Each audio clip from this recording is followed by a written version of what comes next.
this exhibition came to me in the time that we had begun to talk about the different activities surrounding the 400th and the 250th anniversary of the Acadian people. And it happened that one night I almost didn't sleep, and in the morning I had this exhibition in mind, not the details, but the whole idea. And it happens always that after, from one experience to the other, that of course there are always new ideas that are coming to my mind, you know, for different exhibitions, maybe in the future, different, not only exhibitions, but different pieces of work, and it stays there in your mind as yourself, you meet people, or you experience something, and it's not really completely dissolved, but it stays there. So some of those ideas that really helped me came back to me as in a dream, for instance, you know, for this particular exhibition are these. It happened once that I was going down to a river, and there was a lot of alder trees in a big ditch there, and on the other side it was the field of a farmer. So it was open, and it was in February, and I could see those trunks, and I thought to myself, my goodness, it could be kind of interesting now that I'm trying to do works which are less heavy, and to have an exhibition that would look like a forest and use tree trunks, but it just went like this. It happened too that I had thought many times of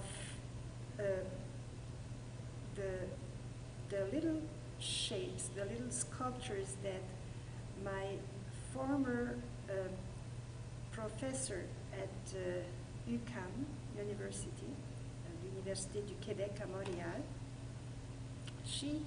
she had poured some of her maquettes in bronze, and I found it was kind of interesting. But in the meantime, I didn't want that, because I thought I don't want my sculptures just to look like a decorative object on a table. And this is not me. I have nothing against this, but it's not really me. It's not. So it was just put aside. And besides that, in 1999, when we had Le Sommet de la Francophonie in Moncton, I was listening to the radio while working at my studio, and I heard this French woman talking. It was an interview at the radio, and she said, you know, the Acadian people must be a group extinguished today, you know, as the Acadians. If we look at their history, you know, the logic of their history should be really extinct today as a group of people. And I thought to myself, well, this is true, you know, and it stayed there. But during that night, everything came together as in a dream. And it made this exhibition behind me.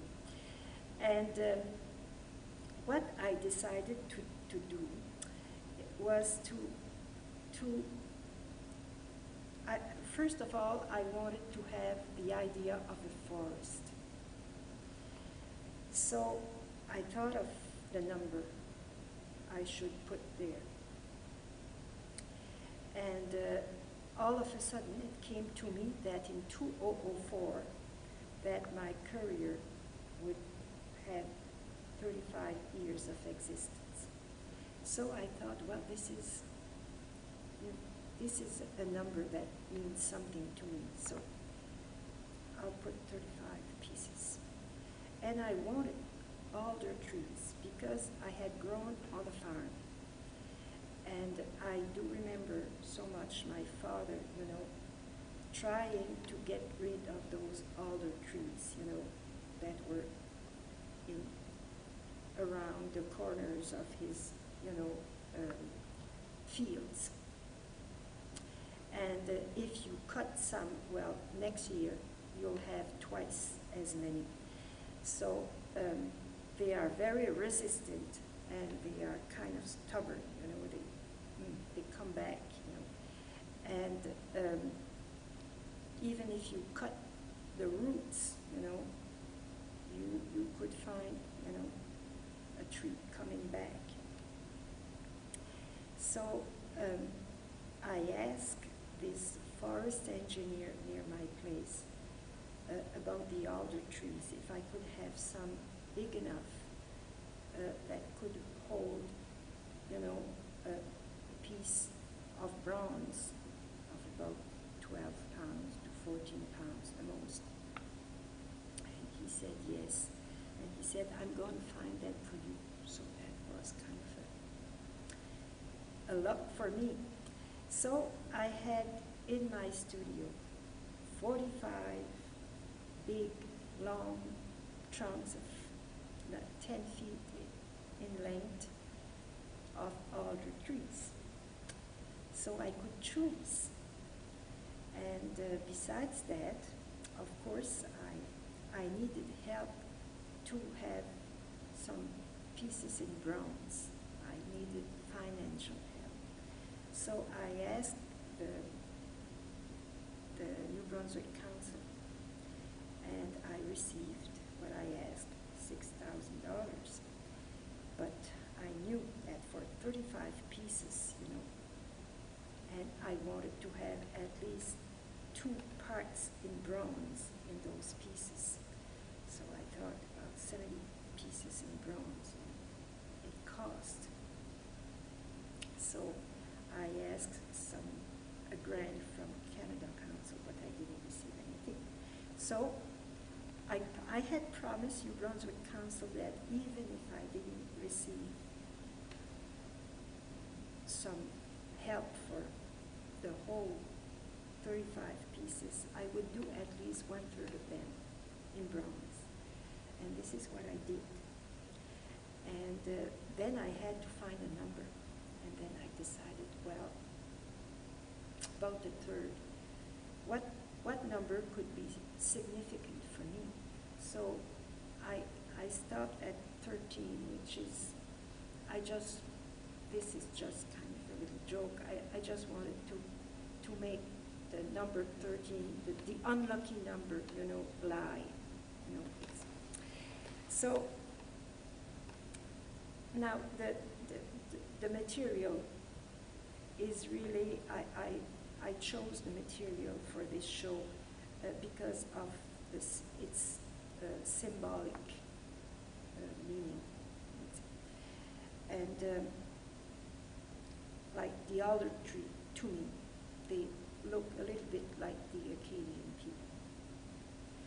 And if you read the story of the Acadian people, the history, you see, it's a little similar.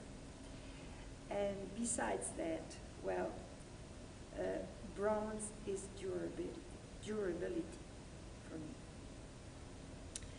And also I had introduced copper, but bronze is an alloy. Is it alloy, you see? An alliage in French.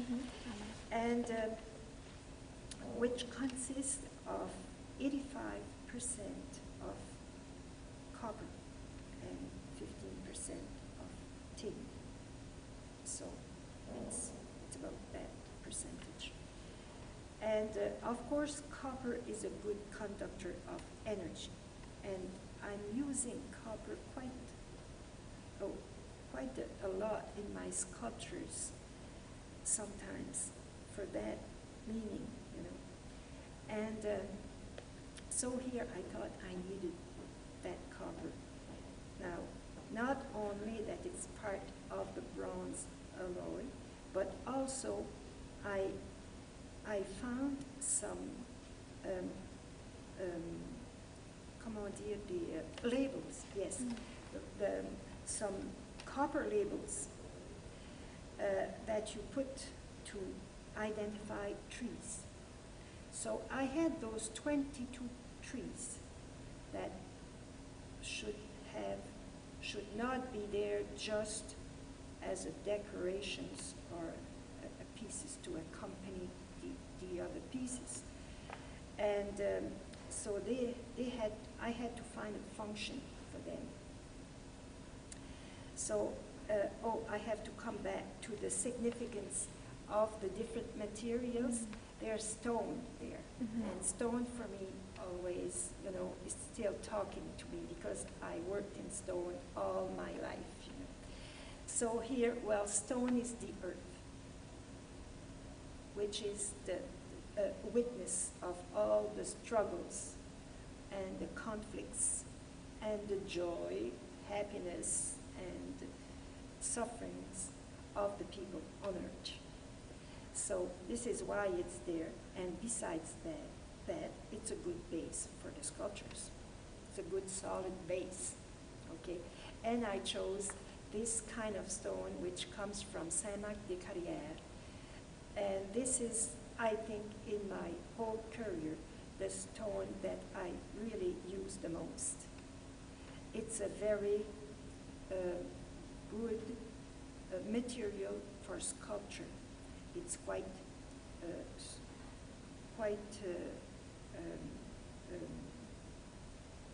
it's not a soft, it's in between, you know, and it works very well. It's almost completely, it's not completely crystallized, it's still a limestone, but there's a lot of crystals in it.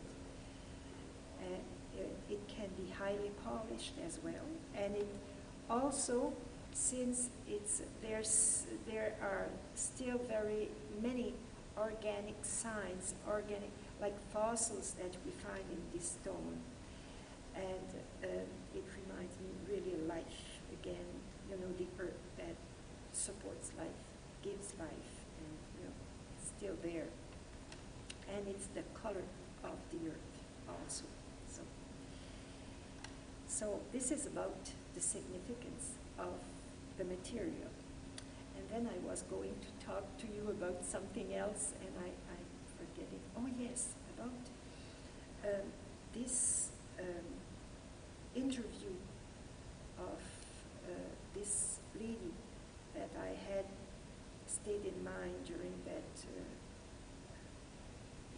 that night. And it came to me that I would ask people the same question as,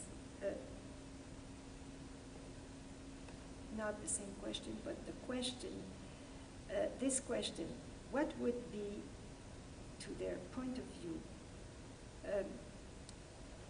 a characteristic or a quality of the Acadian people that made them be so resilient,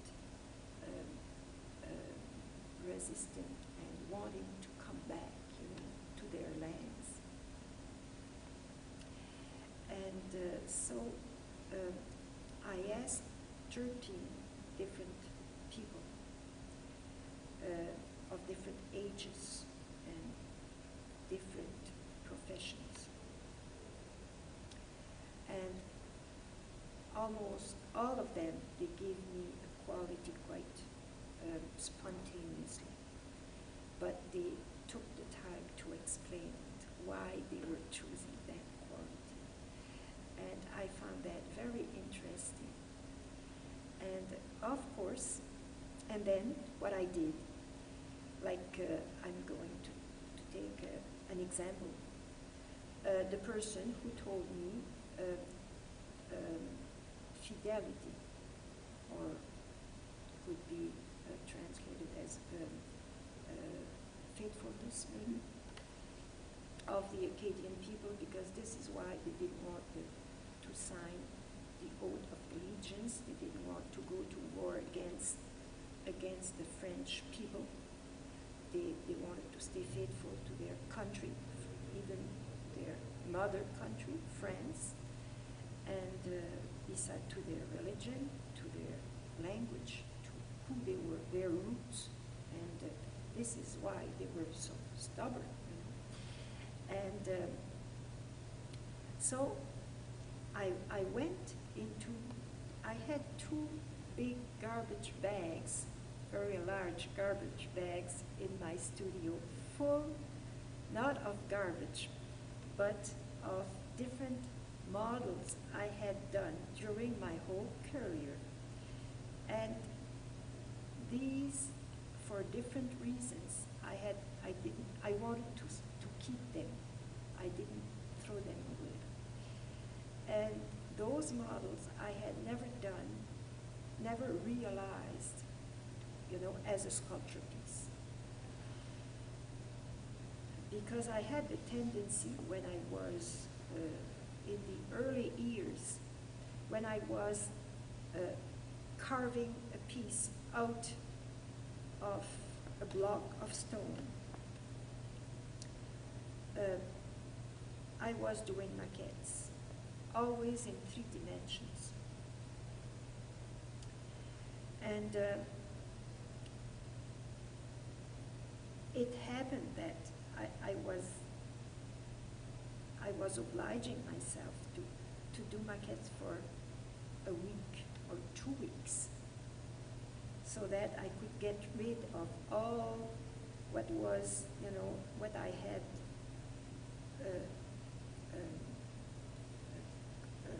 borrowed from different other people, who I admire, for instance. And there are so many clichés that we,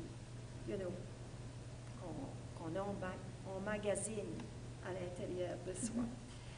And so I thought I could get rid of all what I had borrowed from the others and try to be very, more personal, and find my real unique way of expressing the shapes I wanted, life I wanted to try to express out of that stone. And so I had so many maquettes, and I was not exhibiting, doing works in series. I would choose one of those models and realize it. But the rest was going to stay there, even if there were some parts of those that I liked very much.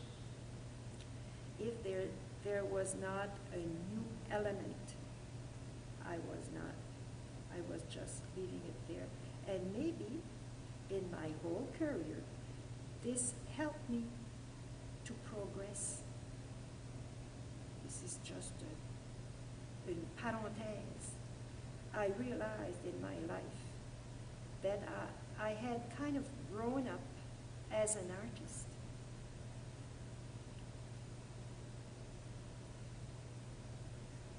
As une fleur sauvage, how do you say in English? Flower? Wildflower? As a wildflower, Mm-hmm. yes. I just developed myself by my own ways, And even when I went to the fine art school in Montreal in the late 60s, the beginning of the 70s, it was just a changing period. And there, they had decided that they would just let the students do what they wanted, take the, you know, they were not influencing us very much in a different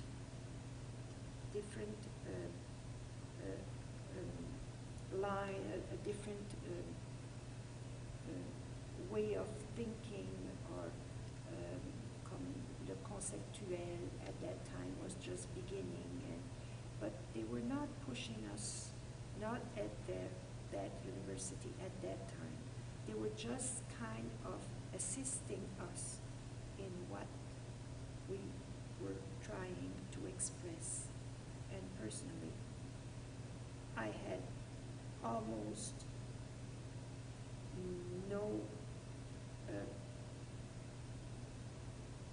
I didn't know much about art and art history especially, and I just liked to paint at that time, and that was all. This is what brought me there, and I wanted to teach art in schools, and so, and I began to be interested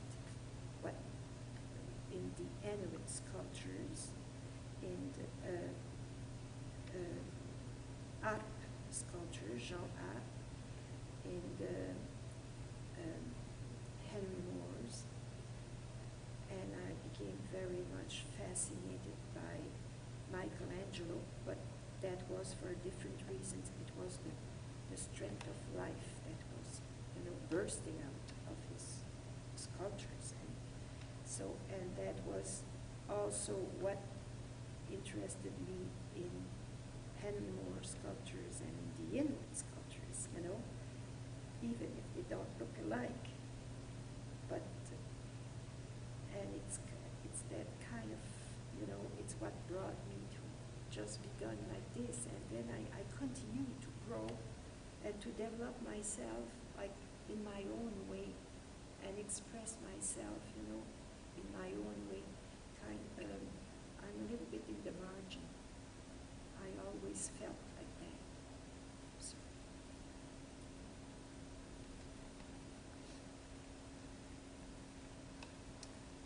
Now, we have to come back to the exhibition here.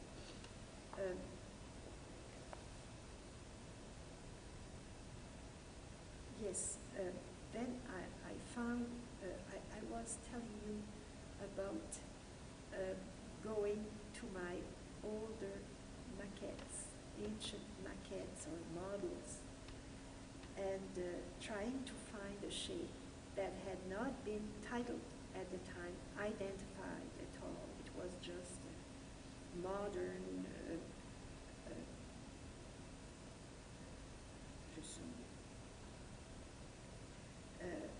it was not representative, it was figurative in a way, because it would always remind something living or something.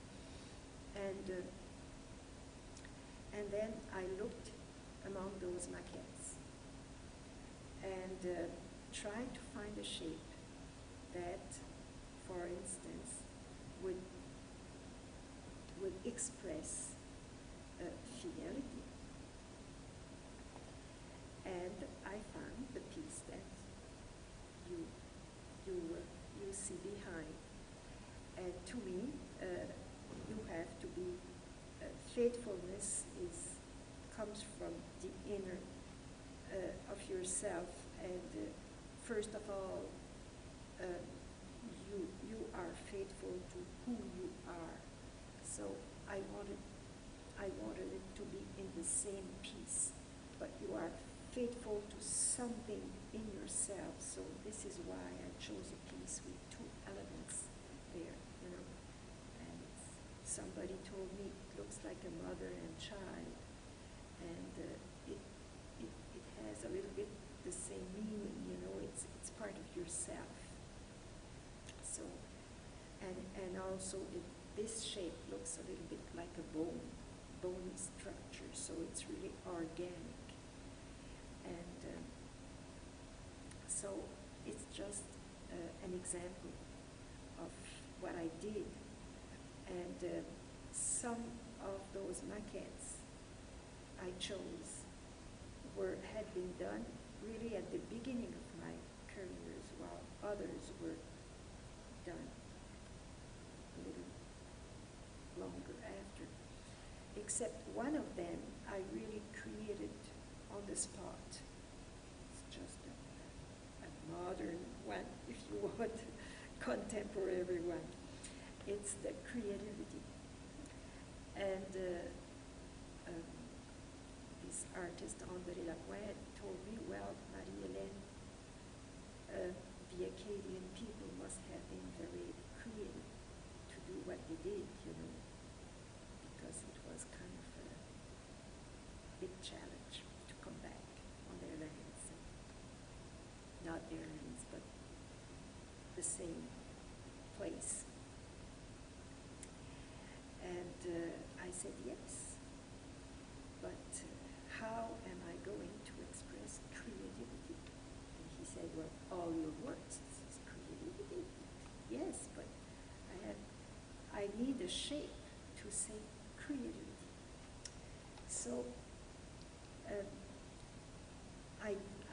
came to me, this book of, I don't remember the author, but I think that the title of the book is something like Drawing with the Right Side of the Brain, or something like that, on the right side of the brain. Drawing on the right side of the brain.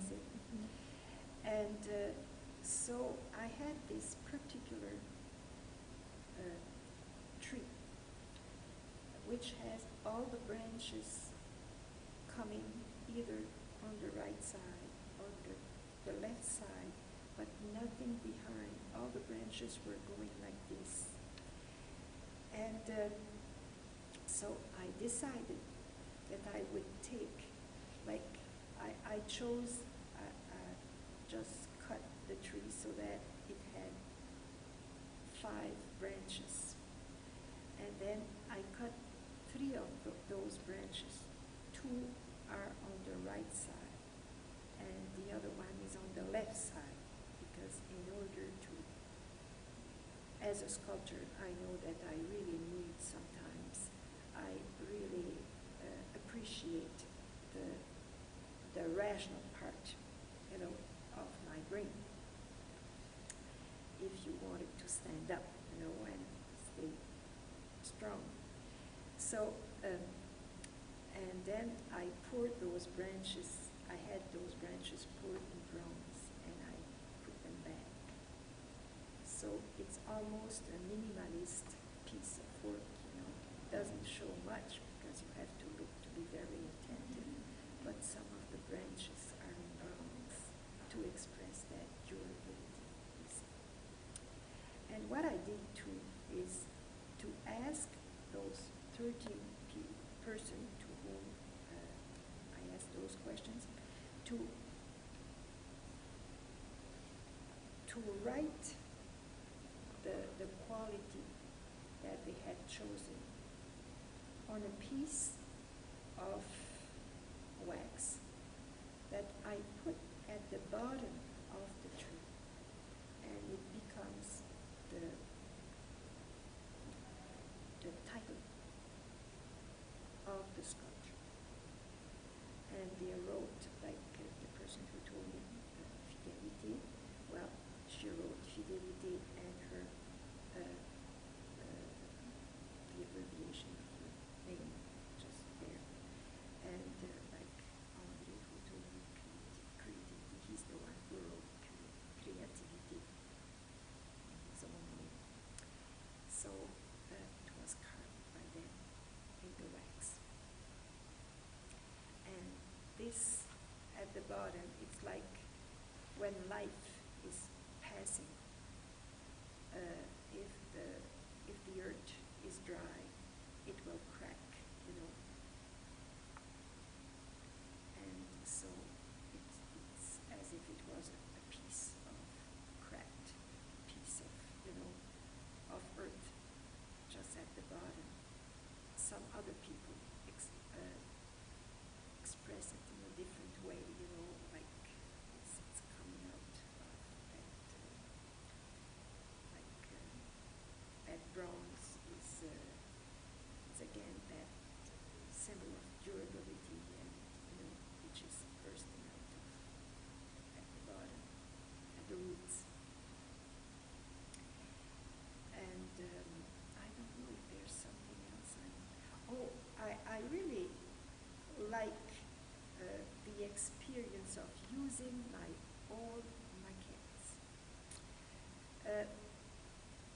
these are shapes that I'm not doing anymore because with the time in my life I passed to other things. And now what interests me is to look what the nature did, like in stone, to even I pick up pieces of stone or pieces of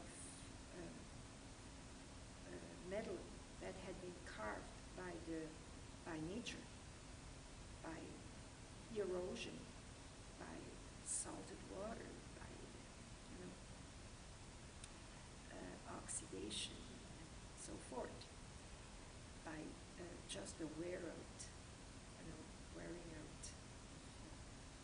rubbing things against the others, and natural way nature to work on different materials. And I'm doing assemblage, I'm assembling those pieces together and to give them a new meaning. And this is what I did with my maquettes. In a way, I took those shapes that in the early days of my career I hope, were talking by themselves because of what they were expressing in their shape, even if I was not giving any title to my words at the time. It was just the way that the shape was,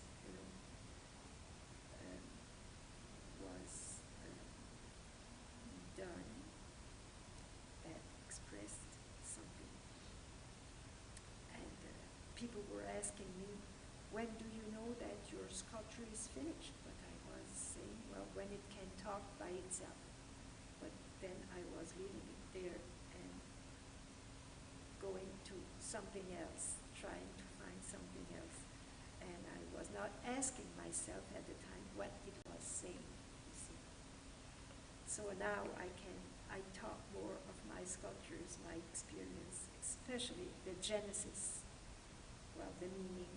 This is up to the people who are coming and look, they decide themselves what it means to them and if it talks to them or not. But I found that very interesting to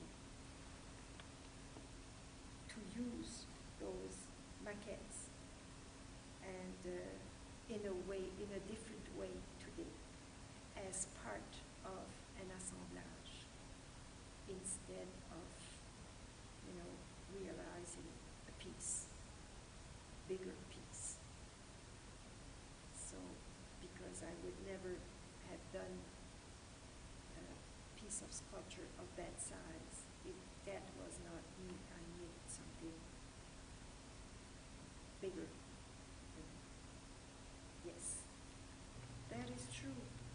Yes, and this is also my own journey in life.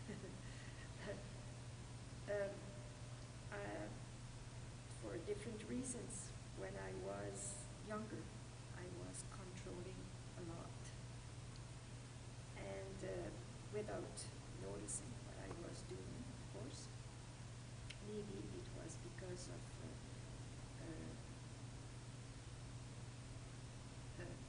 de l'insécurité. I was not secure maybe as much as I feel today.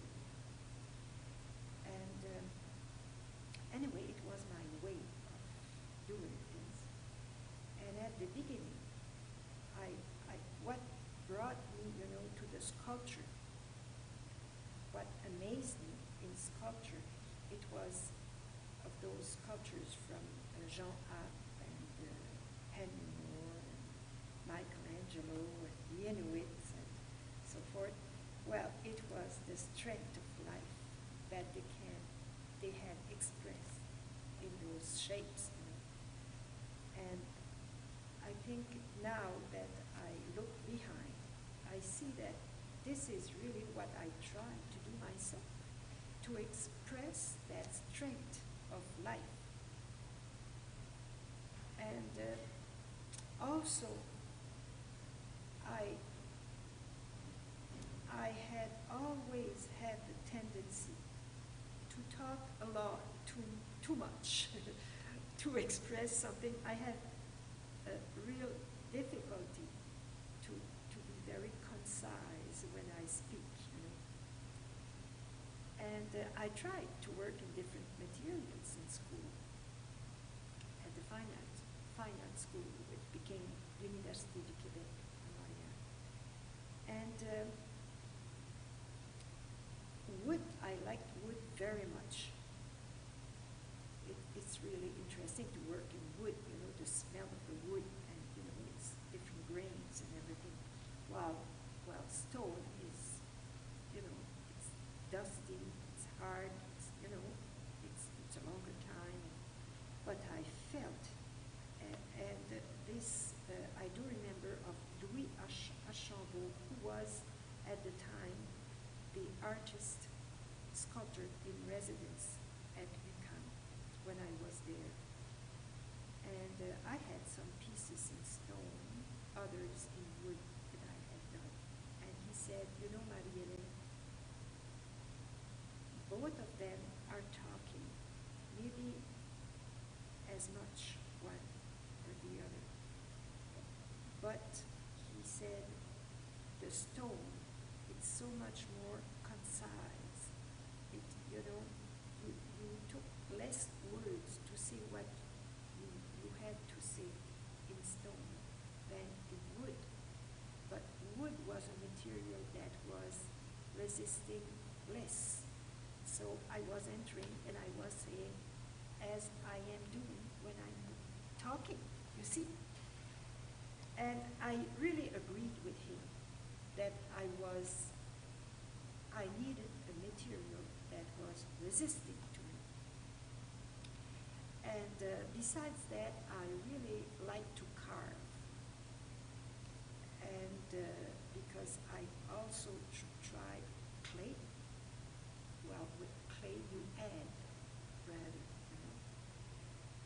And I needed a hard material and something that was resistant to me, so that I would have the time to think more and just to take off what was needed and be very much more concise in what I wanted to say. So, and it was kind of a challenge to try to express life out of a material that looked really with no life at all. You know. Really, the life is petrified, but it's as if I wanted to, I don't know, to give life to it again. And well, with the time, I worked this way.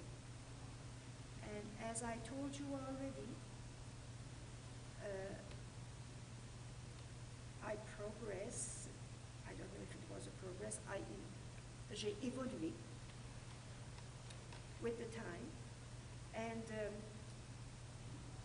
it came to me that at the beginning, as I was so much a controller, you know, well, I was expressing, I was making the stone say what I was trying to say, and you know, I was the leader. So the pieces I was doing, it happened that they needed to be polished, as if it were the skin of the figure that I was expressing there. And some people were telling me, Marie Hélène, would you like to have rough parts? You know, it would be interesting with the polished parts. And then it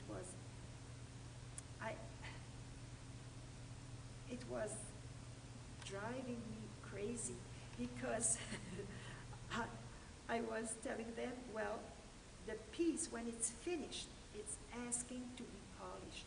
If I were just adding parts, just rough parts, leaving rough parts, it wouldn't mean anything, you know, it would just be a decoration. myself, I was thinking of, well, I would like to see the day that I could make a raw stone talking, you know. And it happened while I was in Italy once.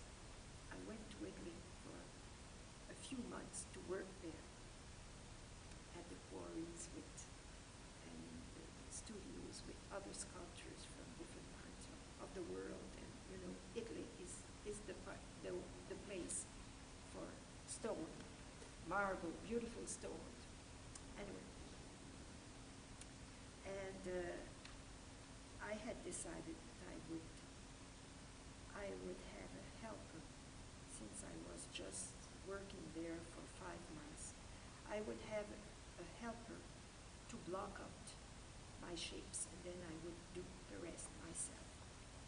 So I could do more, take advantage of the beautiful stone there.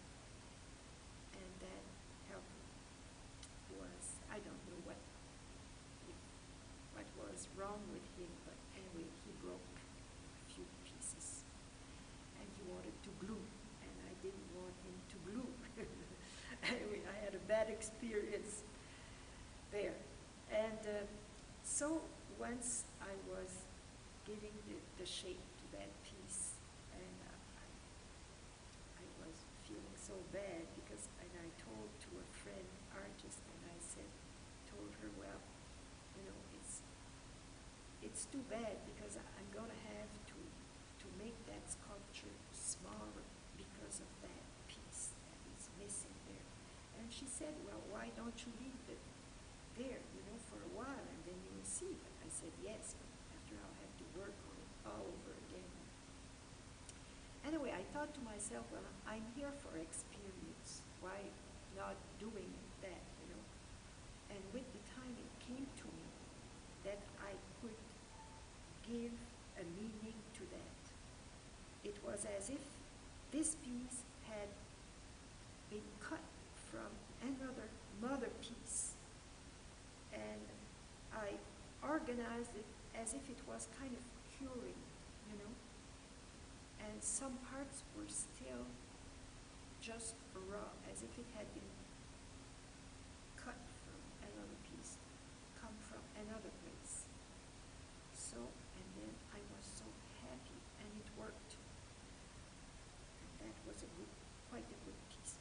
And so I decided then, and then I began to explore that way of trying to leave and give a meaning to just the raw part of stone, you know.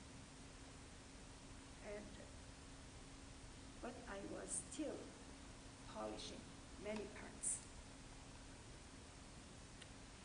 And with the time, I become the more I was experimenting in stone and different grades, different stones, and I became so much interested in the different stones, and even I noticed also some stone that were like, had been just put aside in the quarries and had been worn out by the weather, and they already had shaped. Or even some people brought me some pieces that came from the shores, you know, so water had worked on it and gave them some shapes. And I found that really interesting. So it came to me that I began to be more attentive to what the weather had done, erosion, and respect the piece more, and even try to continue what had been done already, continue in the same style, if you want, you know, to continue that shape, to make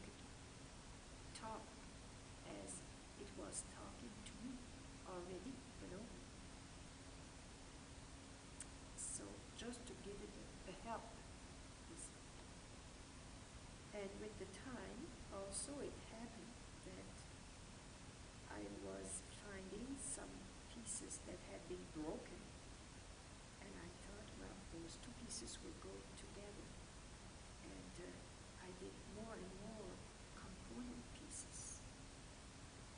And then the in-between, so the negative part became very important to me. As we are talking together, but if the communication is working, there must be some dézones, that are coming. There's an important part in between the two of us, If we were angry one to the other, well, it would be kind of a different, different feeling in between, but something is communicating, in between. So in the shapes, to me, it's always very important if I have pieces. And this happened from almost the beginning. It happened too that I had to separate pieces, and even if they were completely polished, the in-between became so important that it was as important as the real full shapes.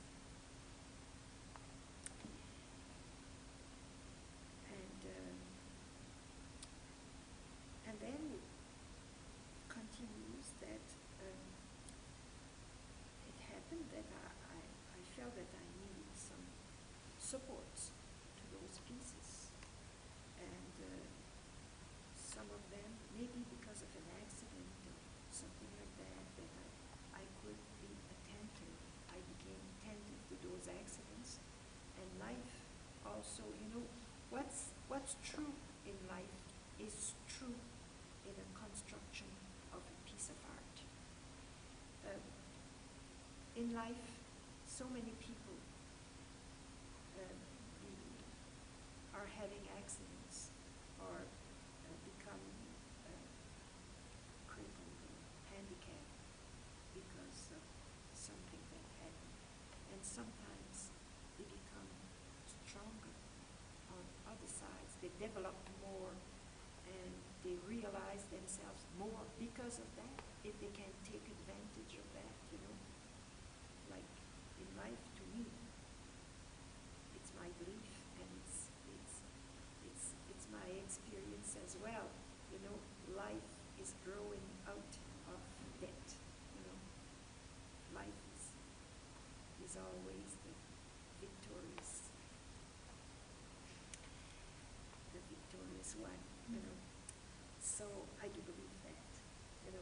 As people are saying, if you receive a brick, well, you can do what you want. You can destroy yourself, or you can destroy your surroundings, or you can build something. It's up to you.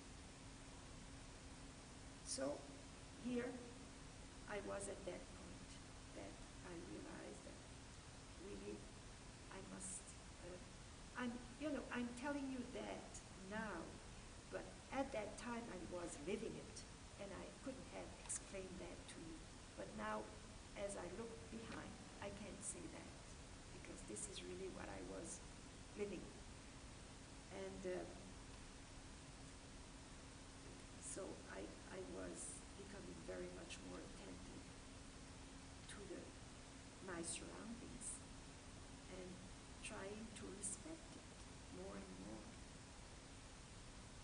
And now it happens too that I'm still sculpting some parts just to complete something, which is a sample, to finish the meaning that I find in that assemblage. And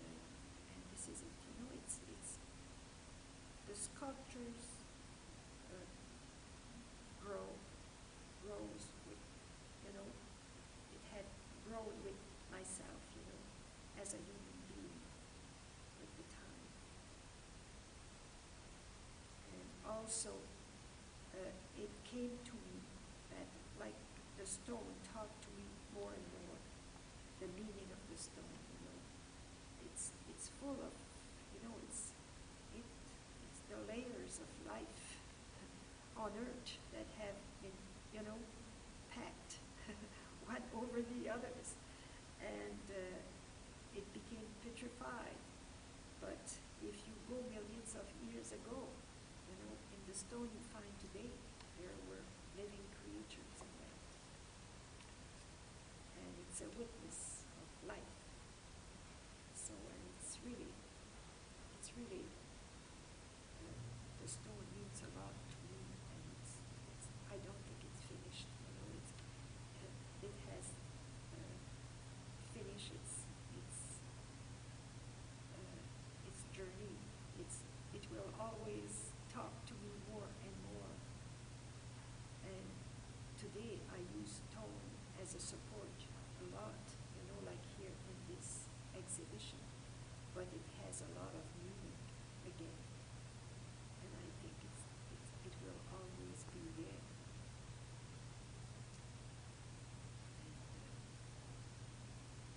this is a public.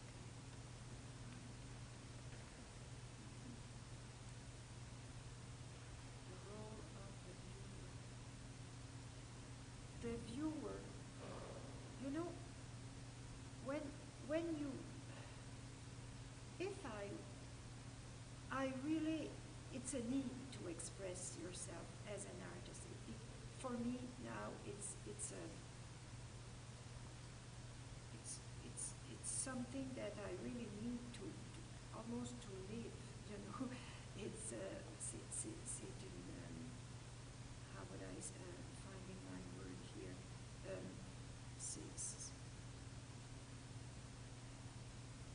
C'est devenu une.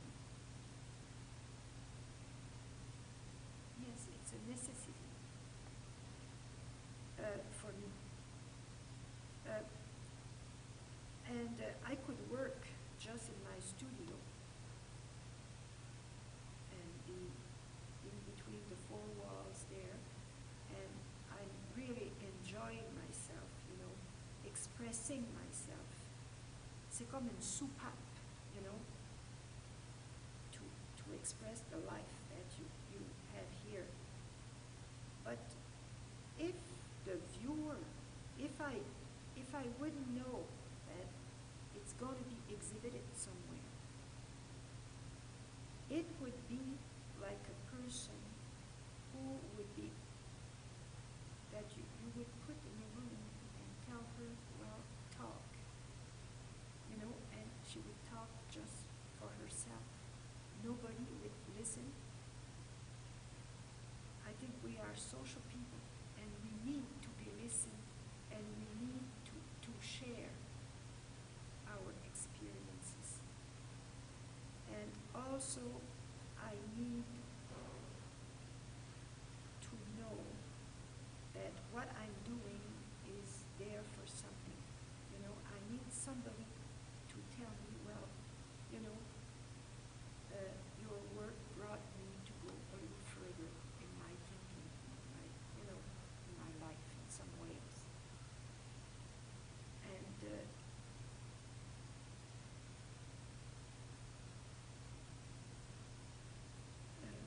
for a while, when I was working, at the beginning especially, I was always afraid to do nice things, pretty things, to please. Because when I was a little girl, I learned to please people. I was a good little girl, and I was pleasing people. I was surrounded by adults at home, as I was an only child for a long time. Now I had an adopted brother and sister, but at that time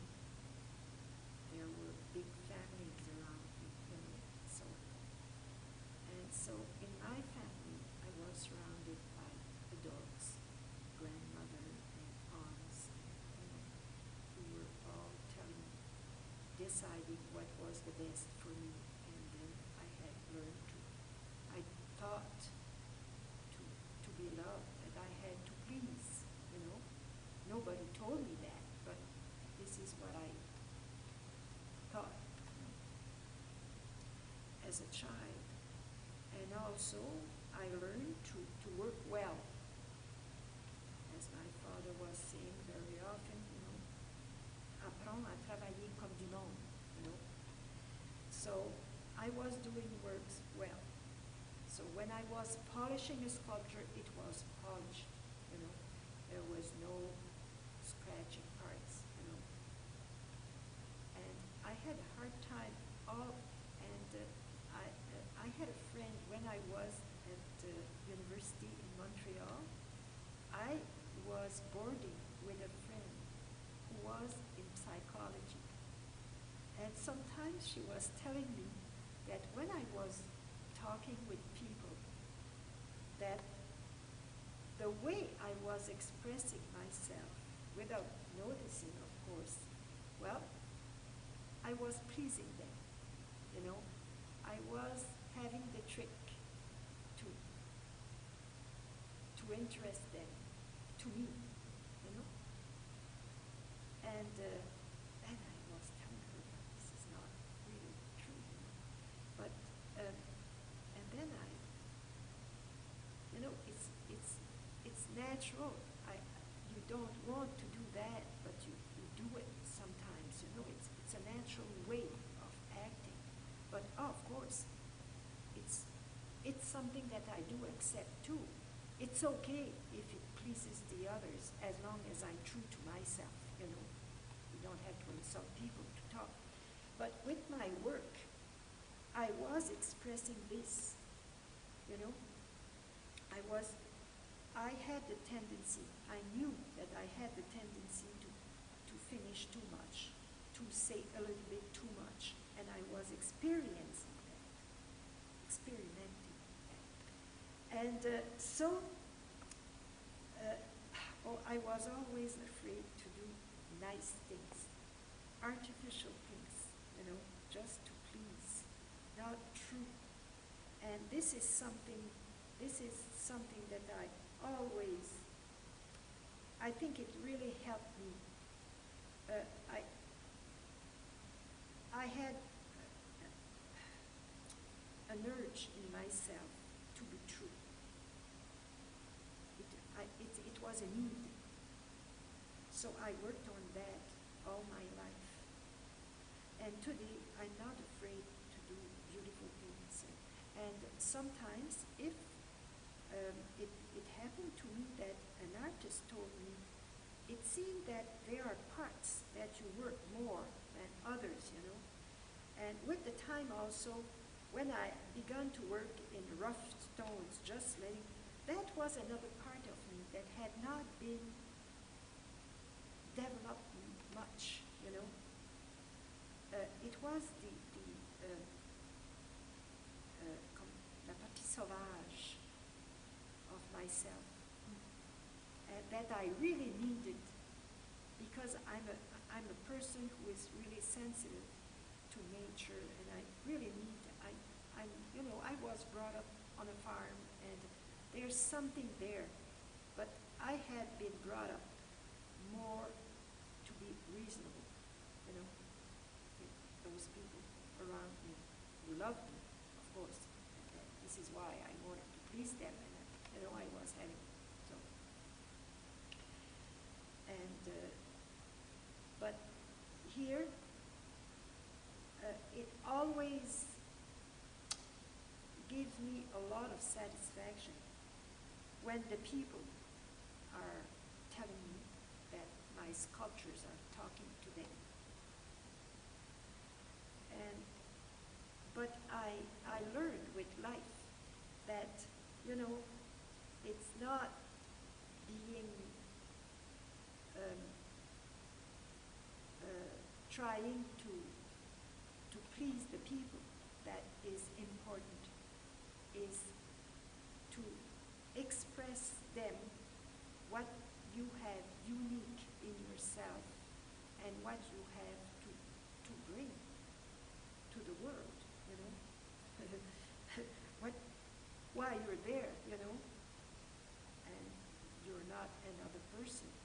so what you have yourself to say. So I know that the important is to let go, and it's still a challenge to be really true to yourself, but it is something that is so important to me. And I know that I took so many detours to try to be true to myself, as I explain it, you know, but at least it's the truth, you see? And it really helped me in my sculptures. To me, life, you know, and my career, it's life. You know, I don't live and then be an artist, as I'm not, of course, spirituality is interesting me a lot, because I'm a nun, you know, but it's not for nothing that I frame myself, you know, in that, you know, so that it's like being in a tunnel, which leads you to something, you know. I need to be framed because I have a tendency to disperse myself a lot, you know. I'm kind of searching so much, and it's so big, you know, so I need some frames somewhere to help me, you know. But even spirituality, art, is coming together, life, it's the same, you know, it's all the same, leads you to more truth, you know, and to happiness, to freedom too, you know, it's together. And well, this is it. I'm trying to, like, now I'm doing assemblage, and it happens naturally that I put too many things, and then now I always I take a long time, I dream a lot around my works, and then of course I'm spontaneous in my ideas. I have many ideas, you know, it comes from everywhere. And I try different things, and then I look. Does it talk to me? Tomorrow morning, is it going to talk again, you know? How will I see it with a new eye tomorrow morning, you know? And this is, I ruminate around that, you know, and then with the time, if I would take off this part, would it be still, you know? Is this part needed there? Is this needed there, you know? And then this is by taking off after I had putting too many things together. What can I let go, and just leave the essential to say what I have to say. And now I can do that naturally. I do it all the time. Like here, in the alder trees. You see, the one with the bronze, well, I needed to talk, like to express fidelity, for instance, with that bronze shape, you see.